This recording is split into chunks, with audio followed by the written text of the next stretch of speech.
Hello friends, this is Durga again from IT University as part of CCA Spark and Hadoop developer. Currently we are talking about calculating aggregate statistics using Spark. We have seen almost everything that is related to this topic, but finally we are talking on the theoretical aspects of combiner and how these combiners work on our byKey transformations such as reduce by key, combine by key and aggregate by key. So as we have seen earlier in this picture, this is the logic where combiners are not used. So in which case the map output, which is nothing but key value tuples, will be transformed into key and array of values, and the reducer will we need to implement the reducer logic to add all those ones and get the final results, and we have seen that it is not very efficient. So group by key works exactly this way. Now comes using the combiner so that we can actually pre-compute as much as possible and then pass on the intermediate values to the reducer, something like this. So in this case, the mapper is emitting the key value tuples the same way as we have seen earlier, but as part of the shuffle and sort phase or this intermediate phase, we can apply whatever is defined in the reducer logic. In some cases, especially if the use case is additive, such as sum, you can apply the reducer logic on the map side itself. Typically, reducer logic works on the reduce function, but you can enable in such a way that the reducer logic is implemented at the shuffle and sort phase on the map side. So now instead of one guy doing all the work, you are distributing between all the four mappers and also the reducer. Reducer will get the final sum, but to get the intermediate results as part of the shuffle and sort, the combiner take care of generating those intermediate values. One thing you need to understand is the results that are emitted out of the mapper will not change. The main thing is in the shuffle and sort. Shuffle and sort works on the map side as well as the reduce side. On the map side, when the shuffle and sort happens, on the mapper output, this combiner runs and it can apply the logic similar to reducer and generate the intermediate values. Let's take the example of sum, which is additive, and understand how it works. So what will happen is as part of this intermediate phase, it will do a lot of things internally. You don't need to worry about it, but you can visualize this way. So before converting like this, the unique key and array of intermediate values, these n1s and n2s are computed here. So in this case,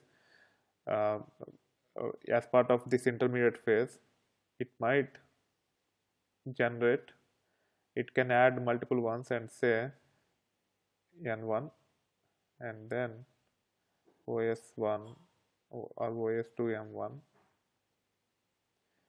So again, even though there is one common cloud in this, each one contributes to this. So this phase runs on this node, this node, this node, and this node. So this value probably from here, from this node, you might get this one, and from this one you might get OS1 and 2. So it will apply the same reducer logic on this output as part of this intermediate phase, and then OS2 M2 and so on. And then it goes through the complete shuffle and sort phase, and then it will convert into key and array of values like this.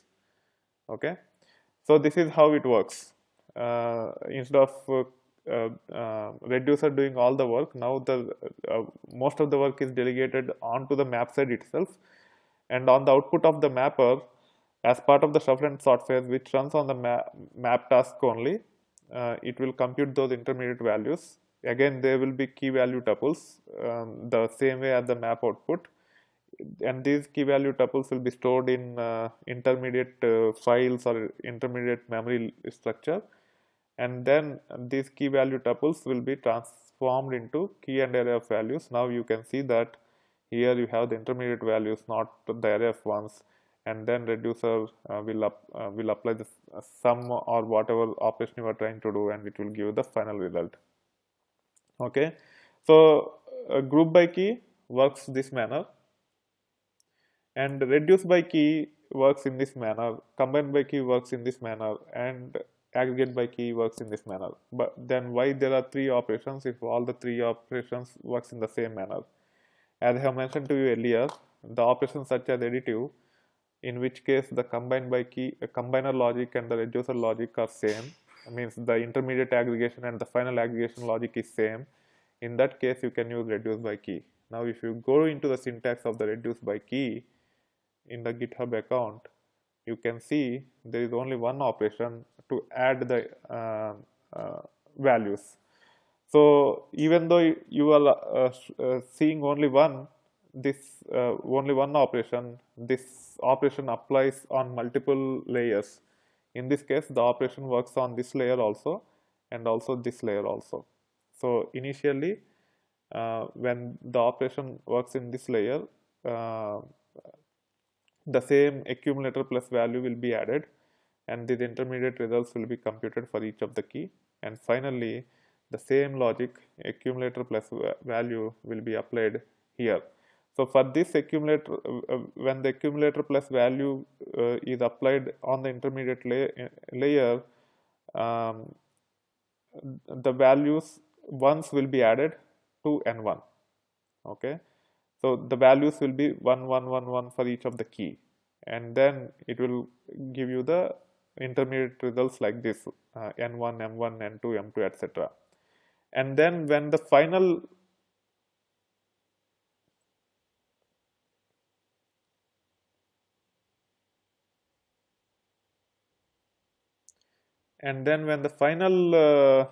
finally when it applied on the accumulator, the values will be these intermediate results. So for as part of, even though you are saying only reduce by key and you are only using one function, the same functionality will be applied for the combiner as well as the reducer, which is intermediate as well as the final.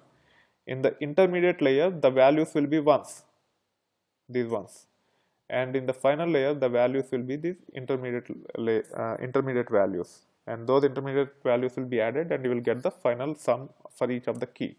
That's how reduce by key works. So whenever your combiner logic and the or intermediate logic and the final logic to get the aggregation is same, then you can use the reduce by key function. In some cases, as in average, that need not be true. Your combiner logic and the or intermediate logic and the final logic can be different. And also reduce by key has another limitation. So you can use reduce by key only when your intermediate aggregation logic and the final aggregation logic is same, such as sum, and also your input type and the output type have to be same. In this case, our input type is integer. We are getting number 1 for each of the record as a value. So our input type for the aggregation is nothing but integer, and then final type is also integer. We are just getting the sum of them. So as the input type and output type are same, you can and as well as our intermediate aggregation logic and the final aggregation logic is same, you can use reduce by key. But in some cases, our input type and the output type need not be same, which we will talk later. In that case, you cannot use reduce by key. Now comes combine by key. Combine by key you can use in those scenarios, and if you see, it takes 3 parameters.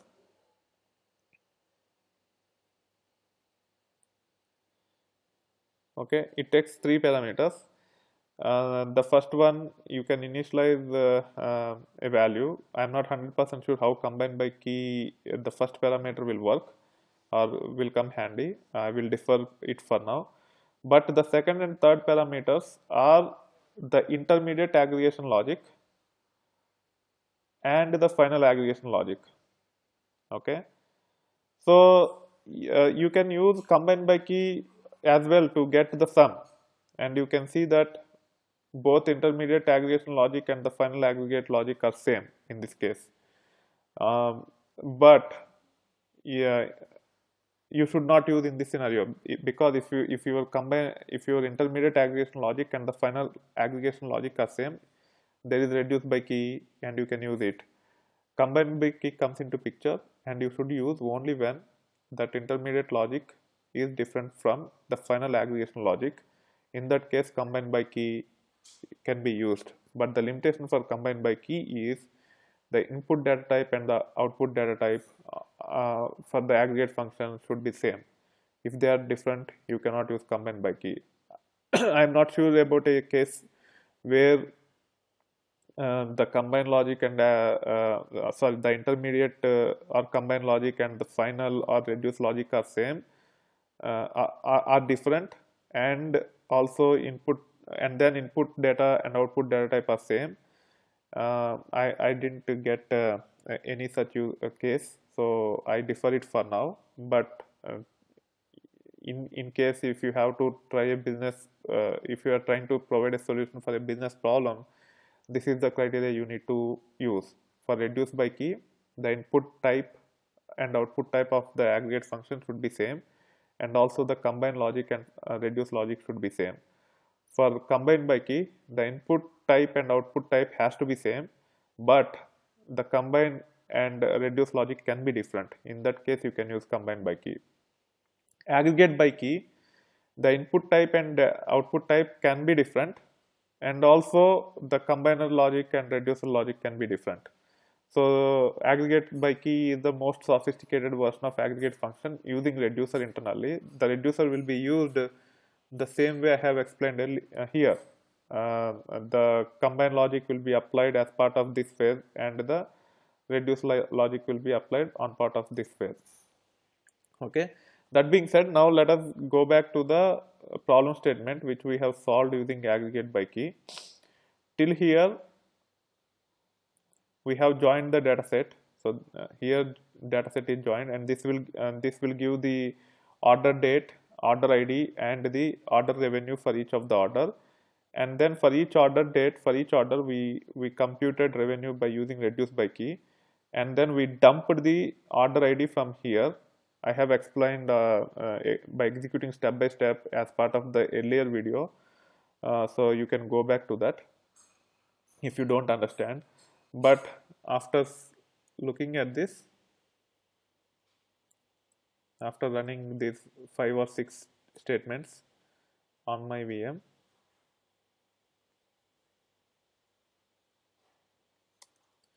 okay, if you want to review the results before going to the next step, dot take of 100 for each println and hit enter. So what it is giving is, it is giving date for each order and the revenue for each order. And if you actually do the sort by key,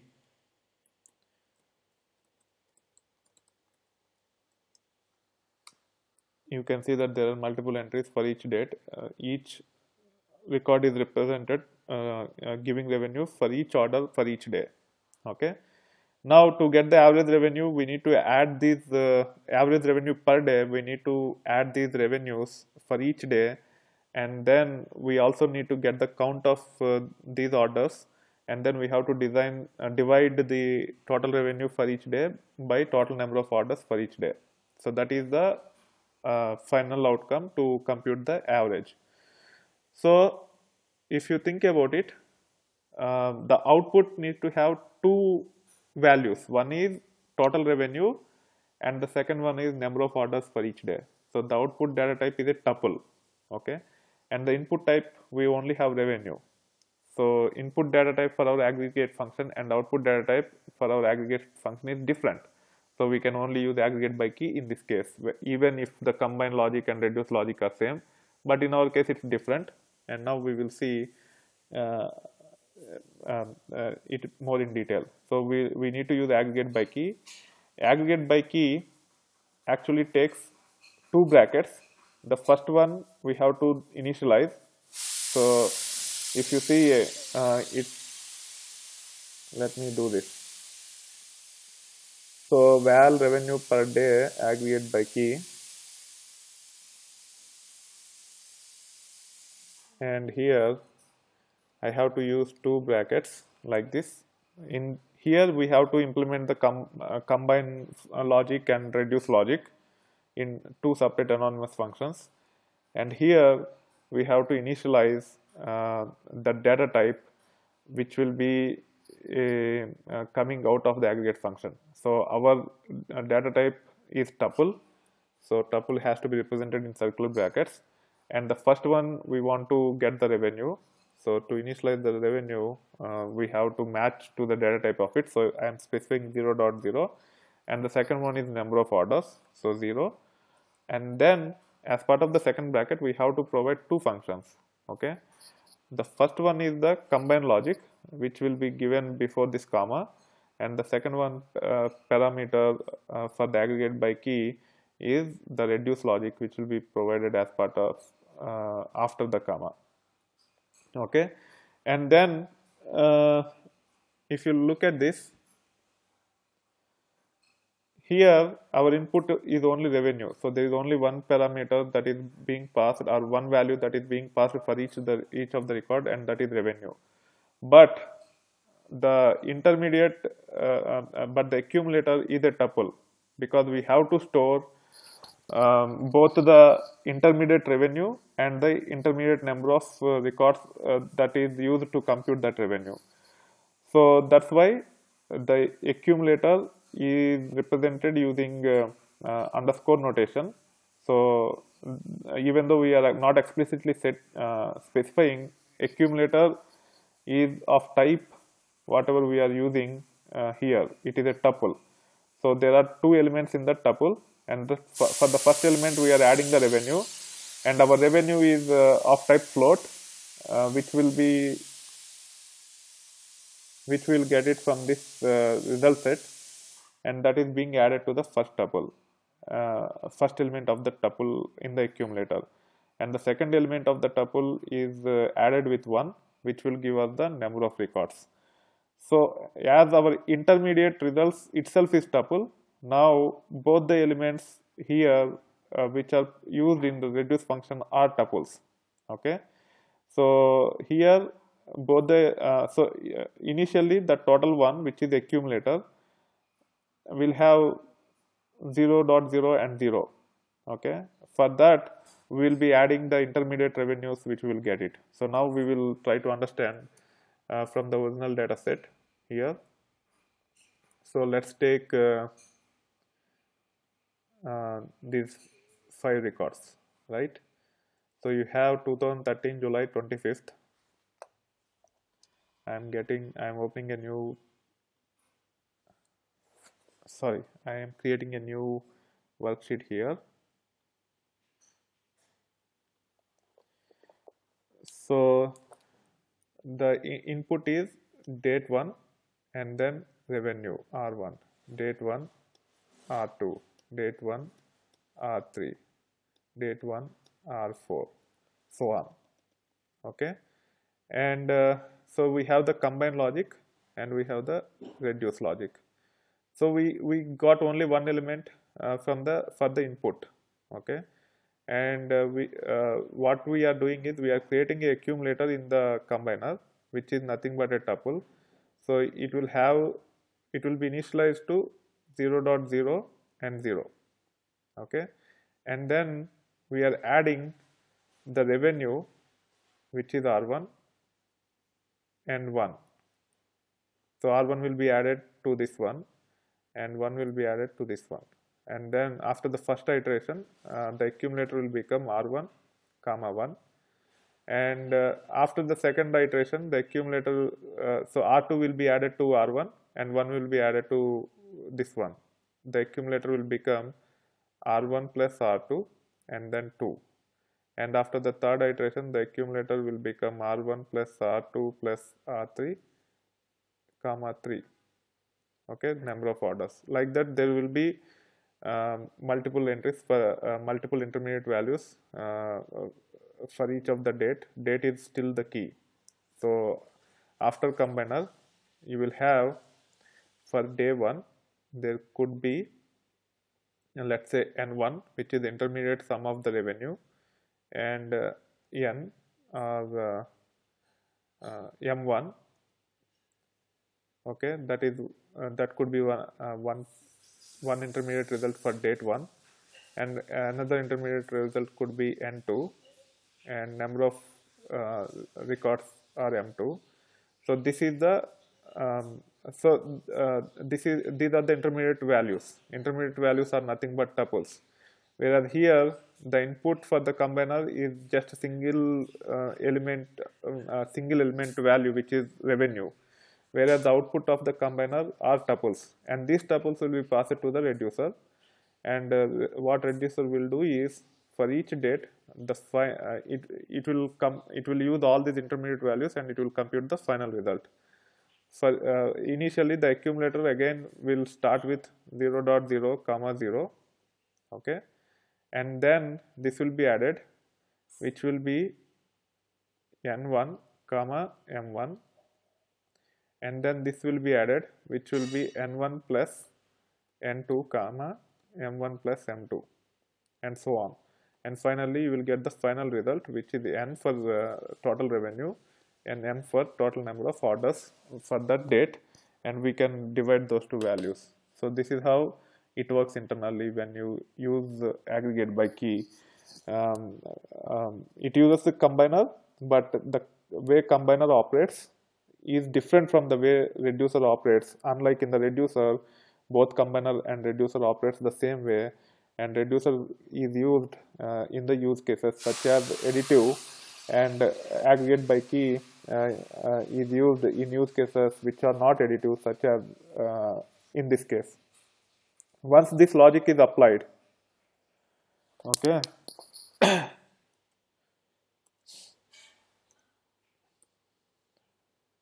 so you can see that here we are adding revenue for the first element of the accumulator and once to the second element of the accumulator, whereas in the reducer logic we are directly adding the first elements of accumulator and the value, and the second element of the accumulator and the value.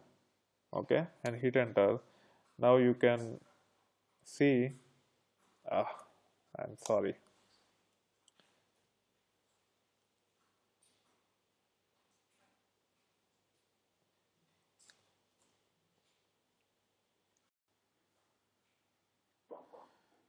So the element name is revenue per day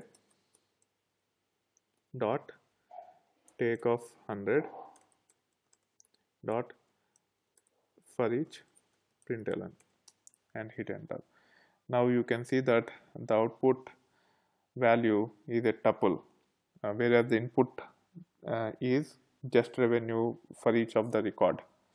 Okay, whereas here for each day we are getting the aggregated revenue and aggregated number of records, hence the output data type is tuple. So if any of the criteria is so to use the aggregateByKey, the input data type and the output data types for the aggregate function has to be different, and also the input the combiner logic and the reduce logic can be different. It's not that it's mandatory that they have to be different, because even if input data type and output data type are different, even if combine logic and reduce logic are same, you cannot use reduceByKey function or combine_by_key function. You have to use only aggregateByKey function. Okay, so I hope you understand. To reiterate, groupByKey does not use combiner. reduceByKey uses combiner, but there are two conditions to it. First, the input type for the aggregate function and the output type of the aggregate function has to be same, and also you cannot provide the custom combine logic while using reduceByKey. For combine_by_key, you can use custom combine logic as part of the combine_by_key invocation, but the input type and output type have to be same. Whereas in aggregateByKey, input type and output type means you can use aggregateByKey when input type and output type are different, and also you can provide custom combine logic as part of the aggregateByKey. So it's very important to understand these four aggregate functions: group by key, reduce by key, combine by key, and aggregate by key. You should understand the subtle differences also in them. For certification, they might not be that important, means they might not give that complicated use cases. As long as you understand these rules and try to get your work done with one of the four aggregate functions, I think it would be fine. But when it comes to implementing the real world projects, you need to understand the differences, and you have to make the good decision to use appropriate aggregate function to solve your business problem. That being said, I hope you are enjoying the content on my channel. If you like this video, please use the comment section of the video. If you like this video, please click on the like button. If you want to provide feedback, please use the comment section of the video. If you want to discuss further on certifications, please join my group ITversity Hadoop Certifications. If you want to discuss more about Spark, please join my LinkedIn group ITversity Apache Spark. And if you have not subscribed to my channel yet, please do so. You will get to see a lot more content like this over time. Thank you. Bye.